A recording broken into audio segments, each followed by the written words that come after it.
Olá, paz seja com você. Neste dia, que o Senhor possa abençoar a tua vida, que o Senhor possa levar você à compreensão da sua vontade. Hoje, eu quero compartilhar com você algo que, nesses dias difíceis, a gente tem buscado de Deus a direção para saber o que está acontecendo com o povo, o que está acontecendo realmente com o povo. E o Senhor colocou no meu coração que a maior parte das pessoas que se dizem crentes, que acreditam em Deus, nesses dias estão vivendo um afastamento da fé. Muitos, nem todos, mas muitos estão vivendo um afastamento da fé e colocando a sua fé e o pavor nas notícias do mundo, das coisas deste mundo. Jesus já havia dito que no mundo haveis de ter aflições, mas ele disse para a gente ter coragem, porque ele venceu o mundo. Então eu e você vamos passar por isso, e por isso seguimos Cristo. É só Ele que tem o poder de nos tirar, de mudar essa história, de mudar todas essas circunstâncias, de dar a nós a fé e a paz que excede todo entendimento. Então eu quero compartilhar com vocês algumas coisas que o Senhor colocou no meu coração. Por exemplo, Oséias, no capítulo 4, versículo 6, você pode ver aí na sua casa. Está escrito assim: meu povo perece por falta de entendimento.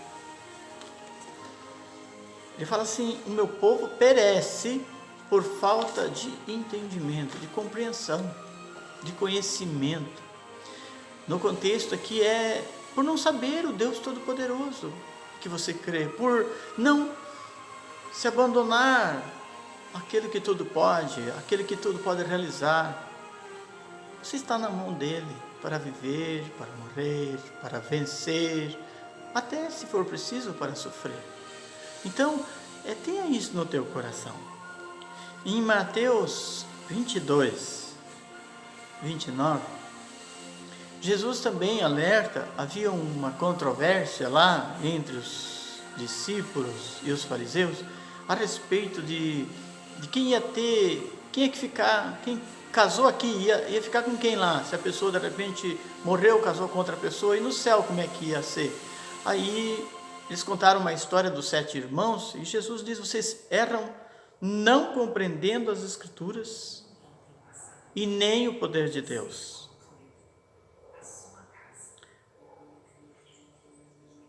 Eu quero que você entenda isso e compreenda isso.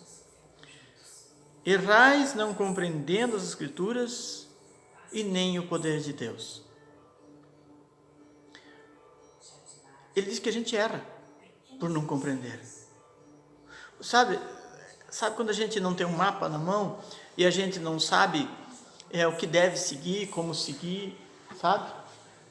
A gente não sabe o que fazer. A gente perde a direção.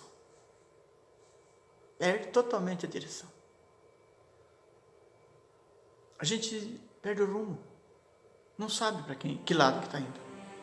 Então eu quero dizer para você, nesse dia, que você repense: será que eu e você já compreendemos as Escrituras? Já compreendemos o chamado do Senhor? Já compreendemos o apelo do Senhor? Será que a gente não está equivocado? Sabe? Será que a gente não está equivocado? De repente, a gente não tem crido como devia crer. A gente não tem se entregado como devia se entregar. Sabe? De repente, a gente poderia estar vivendo um momento de intimidade, de profundidade da nossa fé. Um momento assim, sabe, queridos, que, nossa, seria glorioso ver o mover da mão de Deus sobre mim, sobre você. E de repente, aqui estamos nós com medos, enclausurados, amedrontados. Você já imaginou os primeiros cristãos? Eles não tinham um inimigo invisível, eles tinham um inimigo bem visível, a espada. Ou seja, manifestar-se que era de Cristo era a morte certa. O que eu estou querendo dizer para você é que você se agarre à verdadeira fé, à verdadeira compreensão. A verdadeira compreensão, o verdadeiro entendimento da Escritura. Em Atos 8:30, o apóstolo Filipe, ele é levado a falar com o eunuco da rainha, que estava vindo do templo adorar. Ele tinha ido ao templo para adorar a Deus. E ele estava lendo Isaías 53, e Felipe chega para ele e pergunta assim: você compreende o que você está lendo? O eunuco diz assim: como é que eu vou compreender se não tiver ninguém que me explique? Aí Felipe explica para ele, eles vêm no rio e ele quis ser batizado logo em seguida, e ele teve a salvação logo em seguida. Já parou para pensar nisso, querido? Já parou para pensar nessa verdade?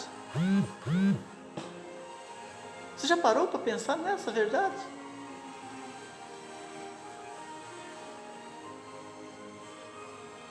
A questão é: estou compreendendo o Evangelho ou ainda sou como eunuco? Eu adoro a Deus, eu busco a Deus, mas na verdade eu não entendo muito das coisas de Deus. Eu li a Escritura e não entendo muito do que Ele está falando, das promessas que Ele está falando. É como Jesus está a caminho de Jerusalém e durante 3 vezes Ele fala assim: eu vou lá, vou ser entregue, as autoridades vão me matar, vão me crucificar. E os apóstolos parece que não compreendiam aquilo, não entrava na mente deles o que Ele estava dizendo, não havia compreensão. Em João 6, 67, 69, Jesus está fazendo o discurso do pão da vida, onde Ele disse que se não comesse da carne dele, não bebesse do seu sangue, a gente não teria parte com ele. E depois de fazer todo esse discurso, o povo começou a murmurar e ir embora. Diz que era duro demais essas palavras, não dava para acreditar nessas palavras. Jesus olha para os apóstolos, que Ele escolheu, e diz: vocês também querem ir embora? Pedro, respondendo por todos, porque ele diz: a quem iremos? Iremos, está no sentido plural, de todos, do grupo. A quem iremos nós? Se só tu tens palavras de vida eterna. Isso é o sinal da verdadeira compreensão. Pode ser difícil o entendimento, pode ser difícil isso, pode ser complicado isso, mas eu não tenho para onde ir. Deus, quando constitui a eclésia, a igreja, a comunidade dos crentes, Ele constitui e a chama de noiva, a chama de corpo. Paulo fala de corpo de Cristo. Ou seja, eu não sou o corpo de Cristo, você sozinho não é o corpo de Cristo, você é membro deste corpo.